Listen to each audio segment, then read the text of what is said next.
questions that come in from people who are watching. They'll read the we're live on Facebook, guys. Yeah. Sorry. Please, So no exciting. questions.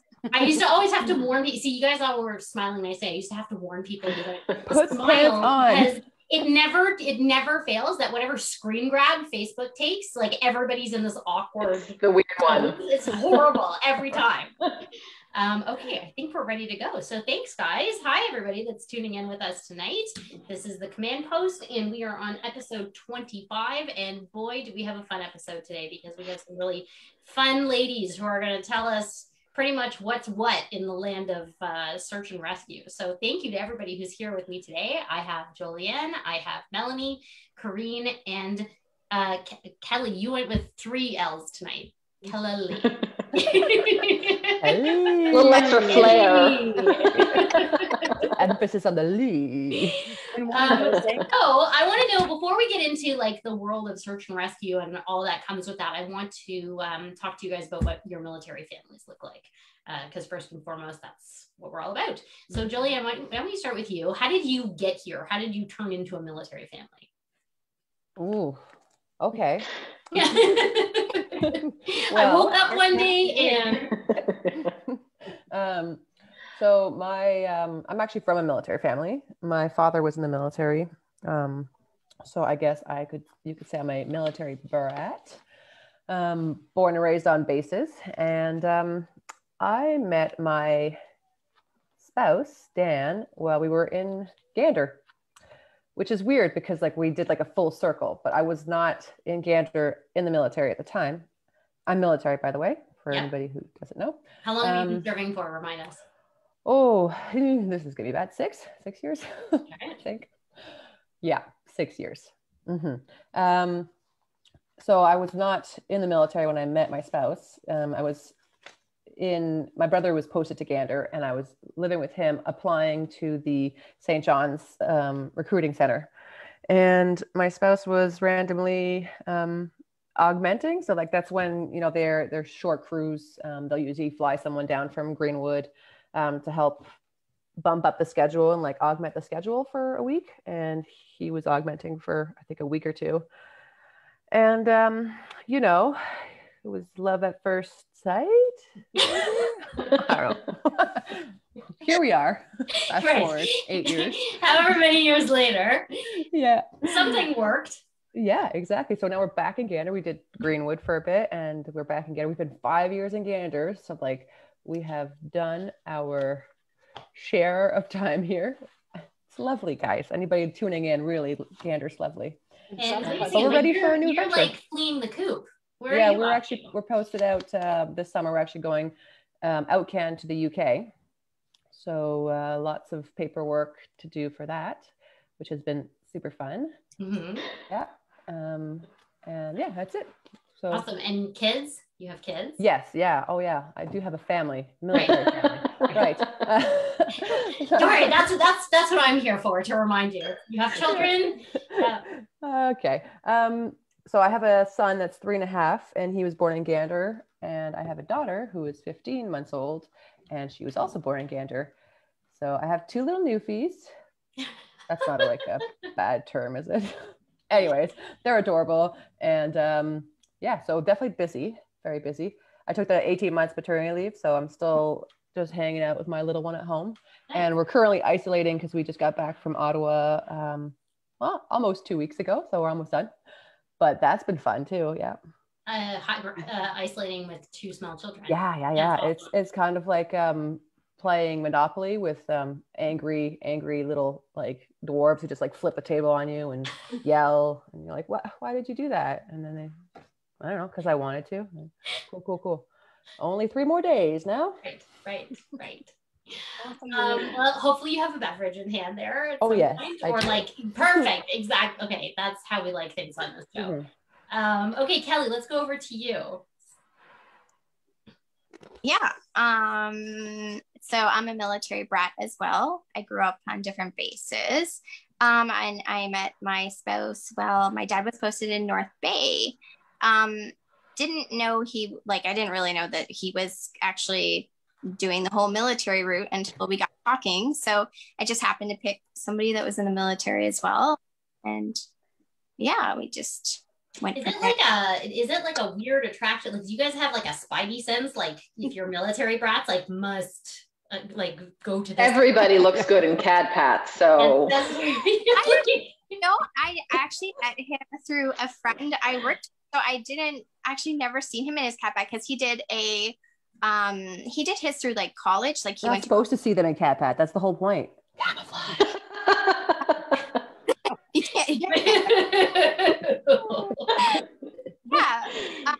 But yeah, he was doing like a college program and then he did his basic training. So yeah, he went that route first. And sorry, I want to go back to Jillian for a sec. So in search and rescue, what is it that your husband does? My spouse is a pilot. A pilot. Okay. Yes. And so Kelly, and yours is a search and rescue technician, correct? He is a flight engineer. He's a flight engineer. Okay. Awesome. And okay, let's hear about your kids. So I have 5 awesome kids. I have a 5-year-old, a 4-year-old, and 3 triplet 3-year-olds. Wait, yeah, so 2 girls and a boy. I'm going to tell you that if I had triplets, I would banish my husband from the house and sleeping in my bed ever again. I'd be like, don't even sneeze near me. Don't even look at me. So how long have you been in Greenwood for? So we have been here, probably going on 3 years now. Okay. We've been posted here before, but that was when he was a different trade. So we were posted here for his flight engineer trade for about 3 years, and we're actually posted to Comox this summer. Nice. Yeah. Nice. Very good. Okay, well, don't move before I come see you. Oh, I'm trying to. Hurry. Now let's go over to you. What does your military family look like? How'd you get here? So I am from PEI, Family of Farmers, no military. My sister and I are actually the first that I know of in our family to serve. And so my husband and I met when I was posted to CFB Edmonton back in 2005.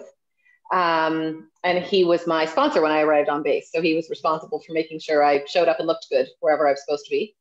He did a very good job. And after my 3 years in the military, I released so that one of us would be home to raise a family. And he's been flying wherever ever since. So we were both medics back then, and he switched to search and rescue in 2008. So he is going on his 13th year in SAR. And we're in Trenton, Ontario now. That's a long time. That's a lot of jumps. So we're in Trenton now. We have 2 little boys who are 10 and almost 8. And I used to be a paramedic. I am now a full-time student doing my Bachelor of Science in Occupational Health and Safety. So. And you actually, I have it in my notes here, you actually are doing this for a specific purpose. You would like to get in a particular line of work, correct? I would. So I started my career as a volunteer firefighter. I don't know if it's really a start to your career if they're not paying you, but whatever. So I started my career with the New London Fire Department back in 1999. And then I became a paramedic. I served in the military and then returned to civilian paramedicine. So I've spent my life with first responders and military members. And I would really like to focus my career on mental health resiliency and injury prevention as I move forward. So, and I want a day job. I'm really tired of night shifts. Good for you. And Corrine, tell us about your military family. Well, we've been together since high school, so there was no starting off military at all. Norm was always in cadets, so I guess that was where it all began. The warning signs were there, man. That's what it was. He's been in now. He's actually getting ready to release, but we started off our military career, I guess, in Gagetown because he spent 10 years in the Army and went to Saint Jean as at the recruit school instructing. Oh my God, I would love to have Norma as an instructor. That's when he discovered SAR and just fell in love. And 18 years later, we're back in Gander for a second time. We've had 8, so we're going on our 8th posting. Allowed to do that? Yeah, exactly. I'm kidding. And yeah, we're getting ready to finally head back home. We have 2 children. Brianna is going to be 18 soon and graduate, and Ryan is 14 and going to start high school and hopefully finish in the same place he starts. Awesome. So it's been a long, it's a long journey. 25 years married, a lot more together. So, yeah. Good for you. That's great. Okay, so for those watching at home, let's start with the basics for anybody, and anybody can jump in here. Tell us sort of in a few sentences, what is it that the search and rescue unit does? Because I bet you a lot of people have no clue what role they play. Okay, well, I can start here, and then anybody can jump in as they see fit. So basically, the SAR community is mandated to deliver search and rescue throughout Canada. So there's different regions. Different bases will service different regions. So Gander has Newfoundland, Labrador, parts of the Atlantic Ocean up to a certain point, and up to the north. So they can go up as far as like Nunavut, for example. And then there's Comox and Trenton, and there's a few like smaller ones. I don't think Goose has any anymore. Trenton, Bagotville. So there's like small little pockets of SAR, but the major ones are Comox, Greenwood, Gander, Trenton. I'm just trying to think of what, because like my husband's on the Cormorant aircraft, so I'm trying to think of where else. Anybody else? Did you say Winnipeg? Yeah, Winnipeg, yeah, sorry, yeah. So a lot of over there too. And Cold Lake. Right. Yeah. So they're kind of all over the place all throughout Canada. And search and rescue in this country is a military thing. A lot of countries are privatizing SAR right now, but Canada is not one of those that has chosen to do that yet. So our search and rescue technicians or pilots, anybody who's on a SAR crew is basically doing anything from medevacs to plucking someone out of the ocean during a storm. So there's really a lot of training, especially for search and rescue technicians that goes into just becoming a SAR tech, because you're not just a paramedic, you're a paramedic that can parachute out of an aircraft. You're a paramedic that knows navigation, has great navigation skills, can snowshoe up a mountain in -30 blizzards to save someone because they've fractured their femur or something and can't move. They're diving, ice climbing, anything you need, really, that's what they're doing. And so I imagine that depending on where... and we're also diving on the houseboat. Yeah, shout out to all the spouses out there right now who are watching from a houseboat somewhere. I'm supposed to... Yeah, sorry guys, Melanie told on you. Thanks, fun. Okay, so I imagine that depending on where you're posted, the search and rescue would actually look really quite different just because of the region that you are assisting in. Would a search and rescue technician pilot, would they be trained in all types of rescue, or are there specialists depending on if it's mountainous or snow or water or land, or how does that work? You keep the same scope of skills regardless of where you're posted. So there's all kinds of skills, courses, competencies that they retrain on periodically, depending on the requirements for that particular skill. And they are really expected to maintain all of those skills all of the time. Although, like you said, the terrain of Canada is different from coast to coast. So Comox does a lot of mountain rescue. Winnipeg and Trenton does a lot of stuff on the lakes. Winnipeg does a lot more stuff up north. Gander was I think that was probably the weirdest mixed bag that we had in our career, because we had Arctic. Well, I didn't do anything. They had Arctic. You were also surfing at this point. I really was. So they had Arctic, they had Marine, they had air. They also did a ton of medevac when we were in Gander, because as you can imagine, as soon as the snow starts to come in, all those little rural roads close and hospitals can't get patients out anymore. Yeah. And so SAR does that too. Yeah. A lot of remote communities. And they also go pick somebody up from his shack because he's been there for 3 days and is out of food, Yeah. So they do random things, everything. everything. That's I'm just really quickly getting shout outs. We have people who are watching and saying hello to you guys from Moose Jaw, from Greenwood, from Ottawa, from Winnipeg, and from Trenton. So hi to everybody. And if you have any questions for these wonderful women, I will have them texted over to me, but just make sure you keep them PG because we haven't had that much wine yet. For yourself, Stephanie? And it's not late enough yet. That's command post after. Way past my bedtime. We've been in virtual school for 3 weeks now. We've been in virtual school for a while now. So we've been in virtual school. You're in Ontario with me. We've been in virtual school since like April. So there's a lot of wine going down. Virtual school started the same week I wrote finals. Awesome. Yeah, great. Not even mad. So I want to know, is the search and rescue community in terms of spouses, is it a close-knit community? Like, I can't imagine there's a tremendous amount of individuals doing this job. And I imagine you all get posted across the same locations and cross paths quite a bit. Is it a relatively small and close-knit community? Yes. For us, it definitely is. Yeah. Yeah. It doesn't matter where you're posted to. It's basically your family, and everybody takes care of each other, and we have our own little groups, and we do lots of things like joking. Yeah. And attest to that. We do lots of little things. Corinne actually she babysits my son. Yeah. Oh, nice. It's pretty amazing. Even when the guys are away, like if there's always someone there to who's gone, and you take care of your driveway. Yeah. So I know in some circumstances, like for Army specifically, they have a tremendous amount of notice when it comes to deployment or getting up and going. And they can plan their lives a little more. And this is not to say that it's easier when your spouse is on deployment, to all of our Army spouses out there. What do your lives look like? What does a day in the life look like when your spouse has got to get up and go? Actually, how much notice do you get?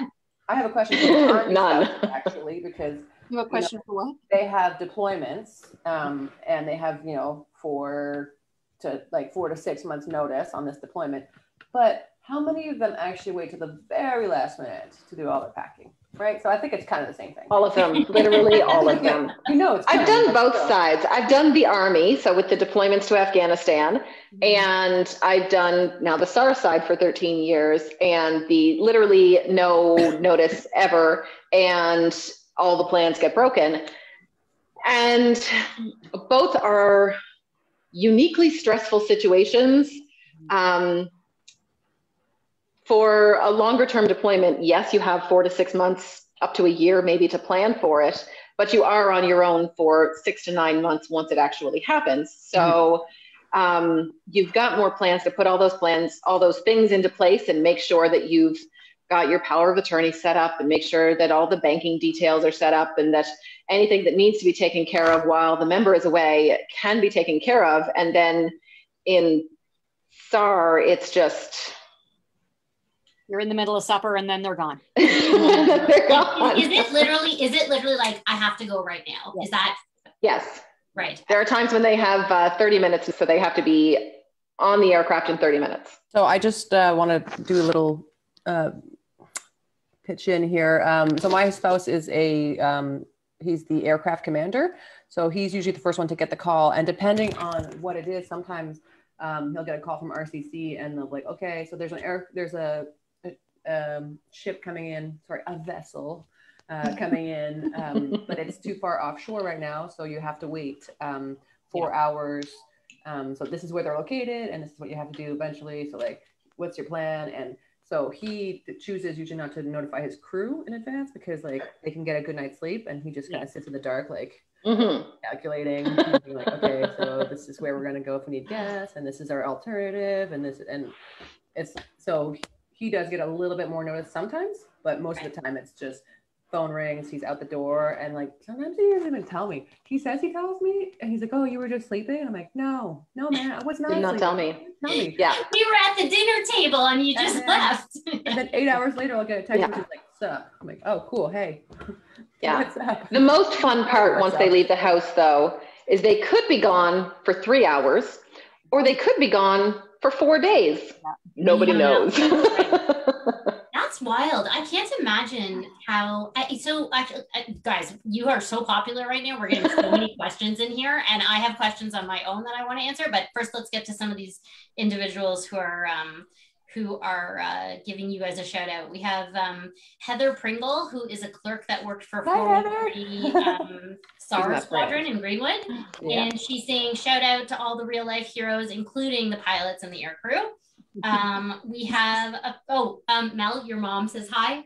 Hi, Mom. I'm wearing your earrings.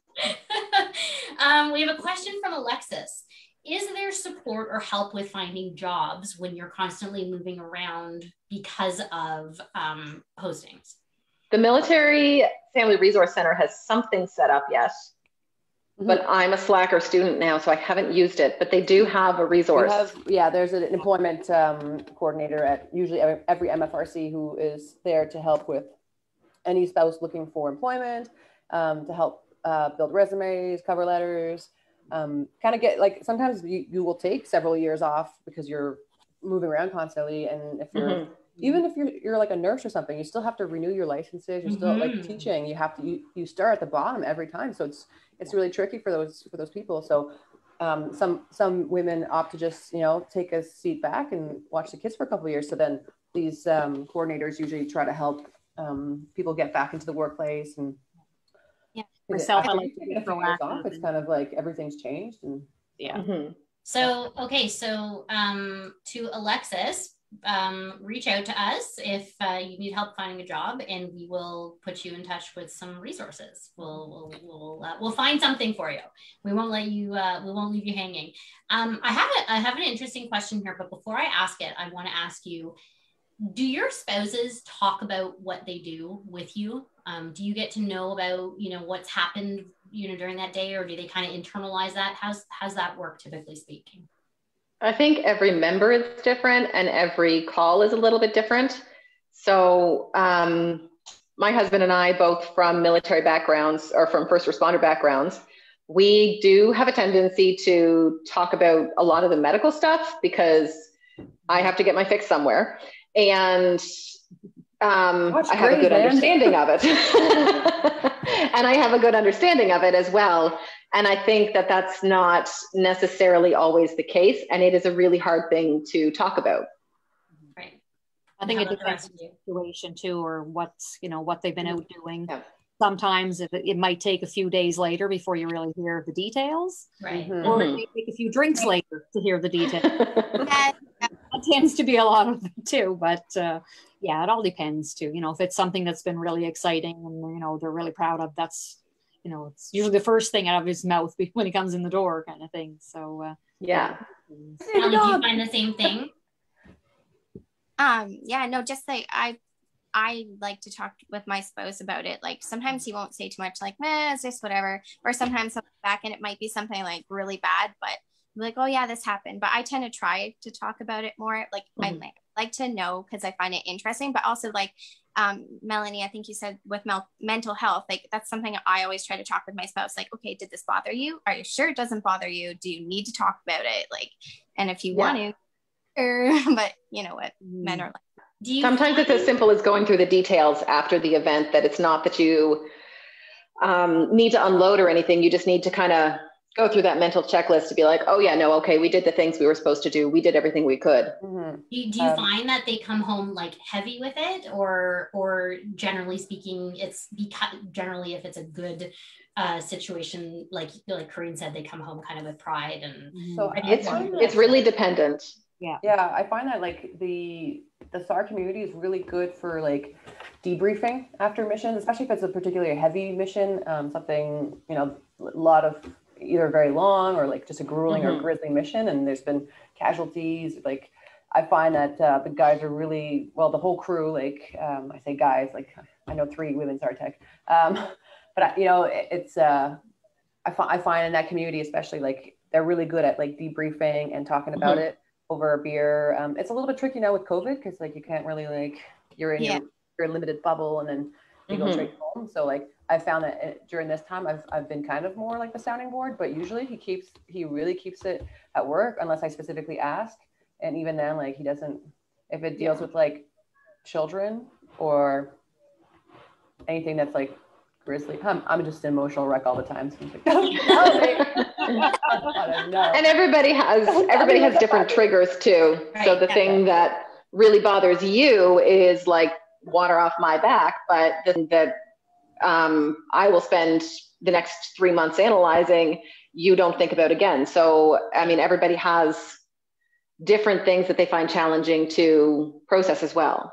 So how do you guys navigate, like as the family, whether it's with your kids or as you as the spouses, how do you navigate that really unpredictable schedule and knowing that like it could be any moment where you're losing that family member to, to go and serve?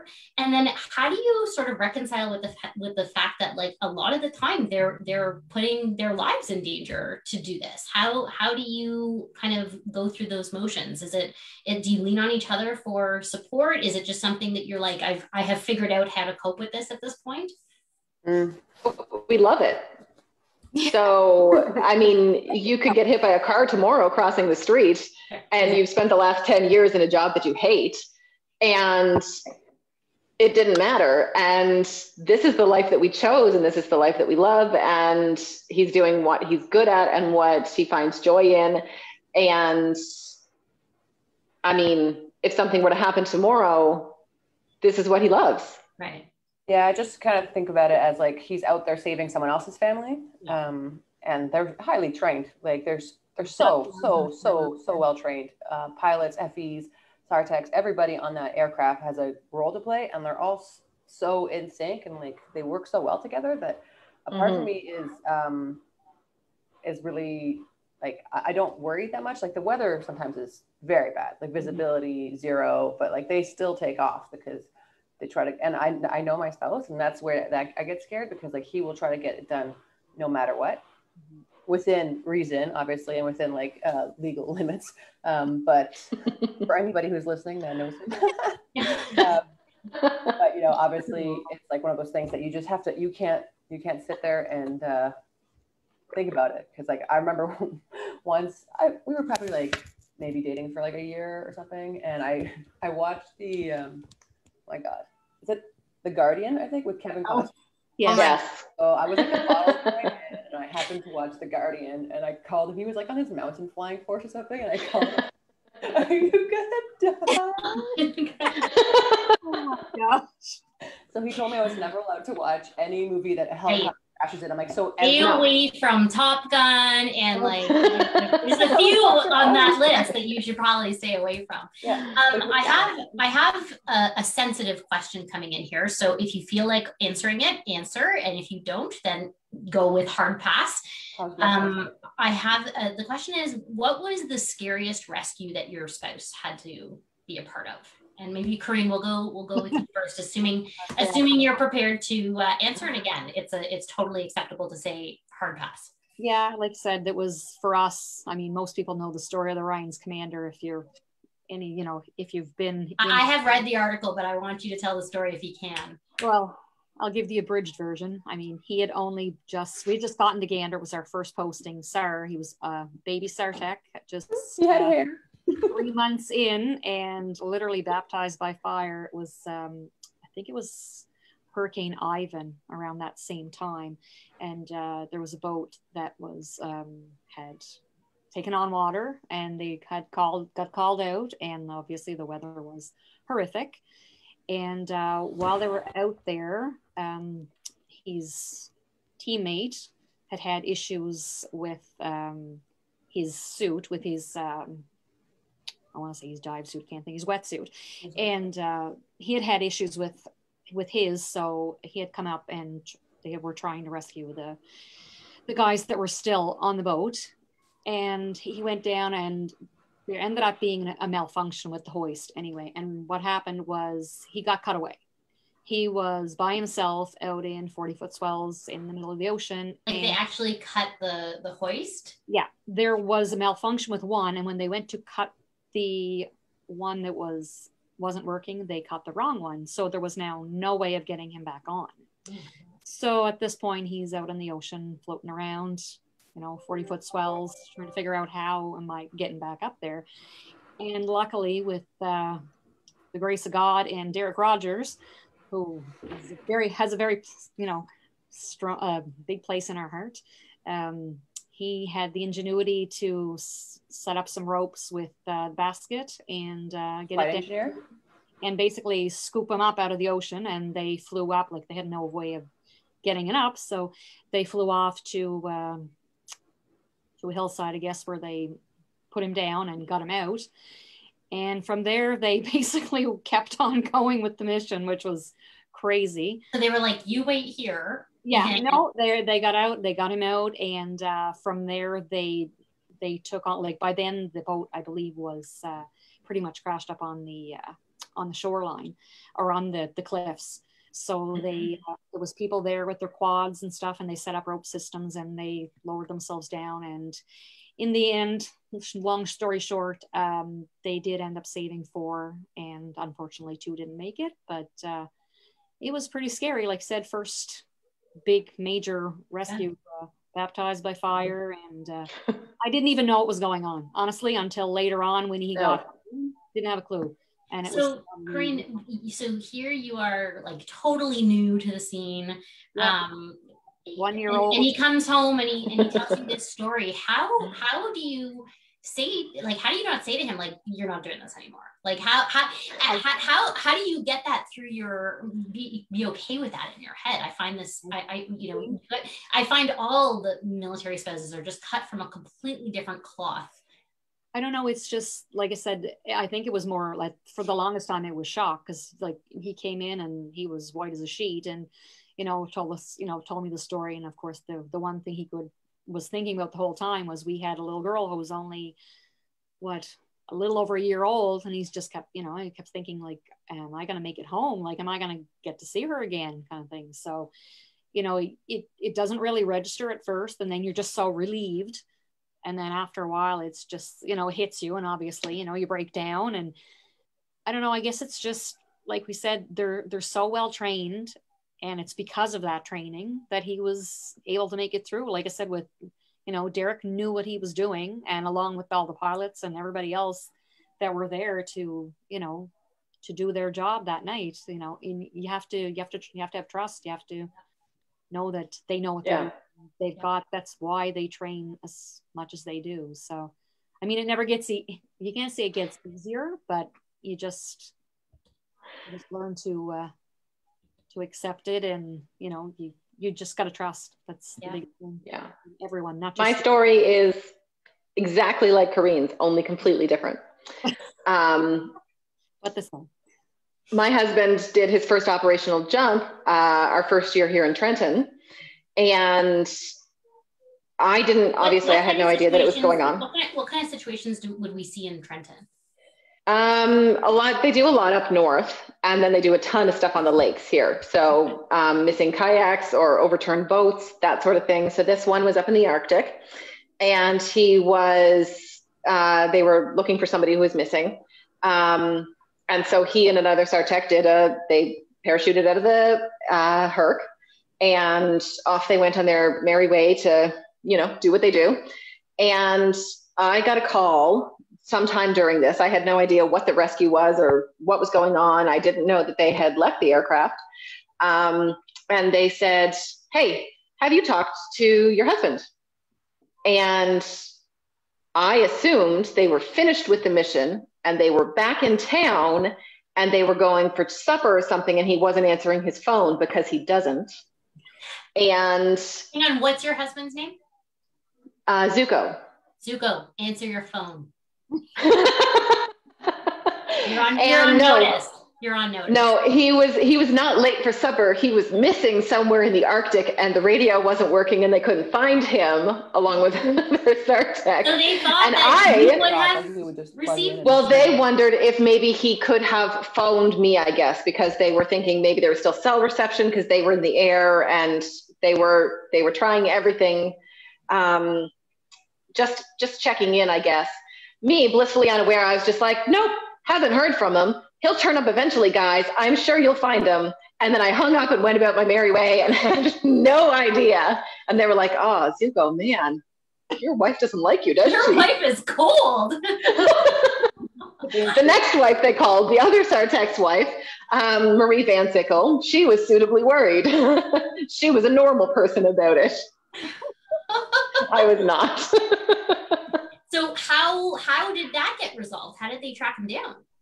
They did find him eventually. He was around. Right. Oh, he was fine.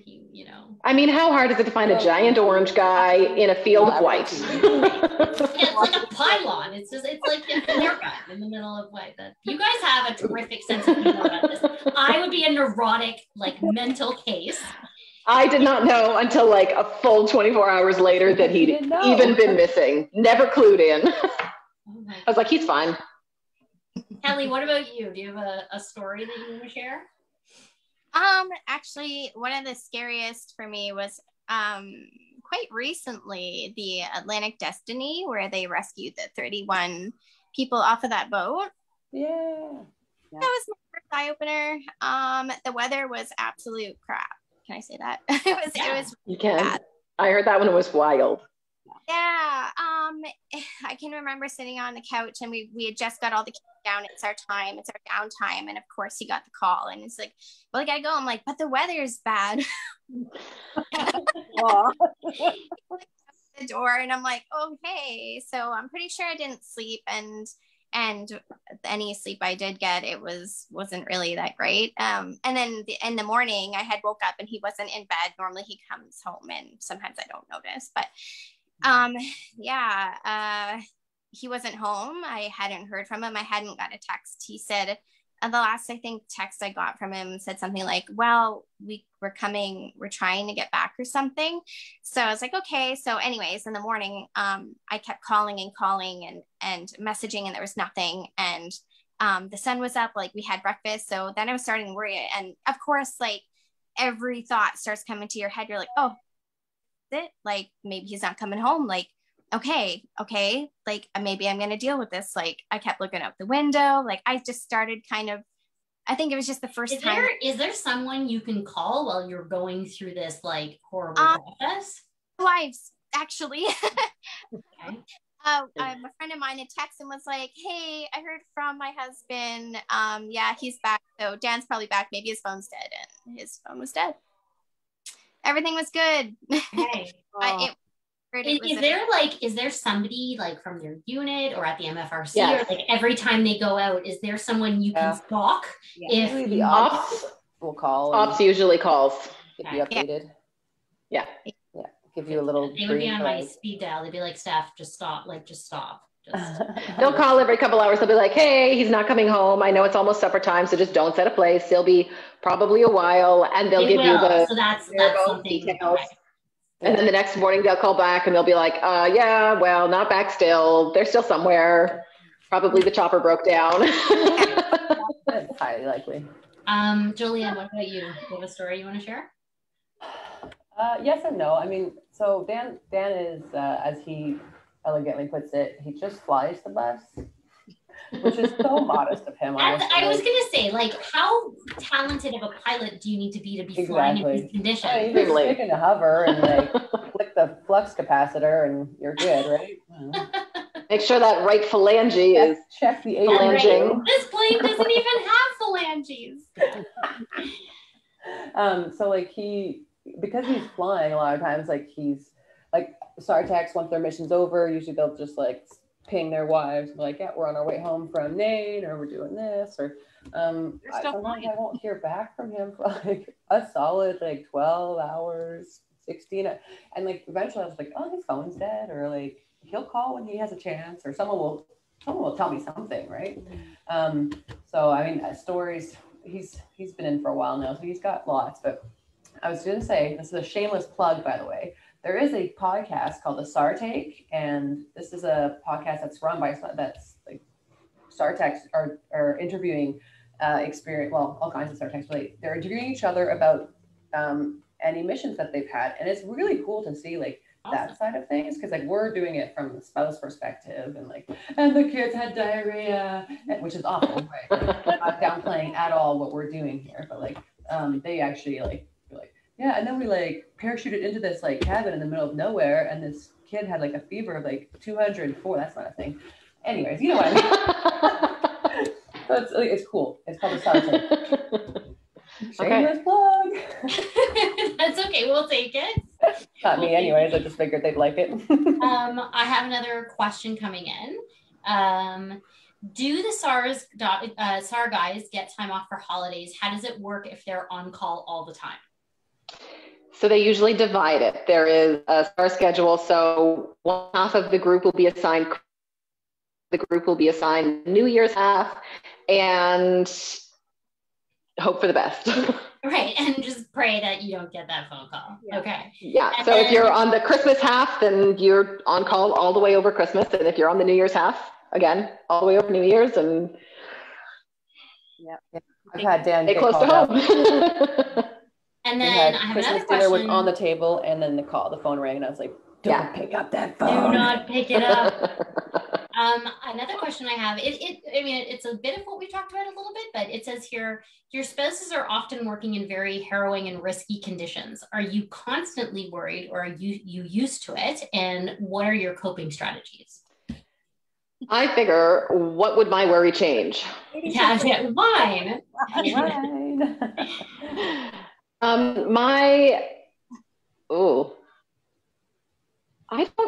I think coming from an emergency services background for myself, my brain is just as weird and messed up as his. First responders are weird. There's some stuff going on. So I do not get super worried about calls. Like, whatever's going to happen will happen. His life insurance is paid up. So we'll just see what happens. And he's really well trained. He knows what he's doing. He is, of all the guys on that houseboat, he's probably the best SAR tech, I'm pretty sure. Oh, shit. They're listening. And so I think that I fall back on the fact that he is very well trained. He works extremely hard they all work extremely hard to be really good at what they do, and to keep their skills as well honed as they can. And so, whatever's going to happen is going to happen. Okay. Corinne, how do you feel about that? It's pretty much the same thing. Like I said, if you don't trust in like their skills and stuff by now, you pretty much never will. For us, I know a lot, like we lean on each other, like the spouses, and whenever Norm goes anywhere before he leaves the house, I always usually ask him who he's on with. So I know who the other SAR wife is. I know who the pilots are and stuff. So like Joe said, or Mal, like if you can't get a hold of somebody, you know that there's another one on there that may have heard something. Like, you don't want to be flying with my spouse. He is a garbage pilot. I'm just trying to see if I could, he's actually listening. He's not. I'm like running into the room yet. Yeah, right. What are you saying about me? No, we've got a good network of people here, and like I said, everywhere we go. And now here's the thing: like if I'm one of those spouses on this aircraft, I'd be clamoring to call my wife back first, because if not, the other wives are going to hear about it, and then you're going to look like the jerk that didn't bother to call. Everybody's going to. So there's a lot of pressure there to Yeah. My husband's that jerk. Yeah, I was gonna say mine. Smart ones will call. So guys, we're at the end. This has been super fun, but before we finish up, I want to ask you if you could go back to the beginning, knowing what you know now, what would you tell your younger self about this journey? Maybe Kelly, maybe we'll start with you. That you'll be okay. Maybe.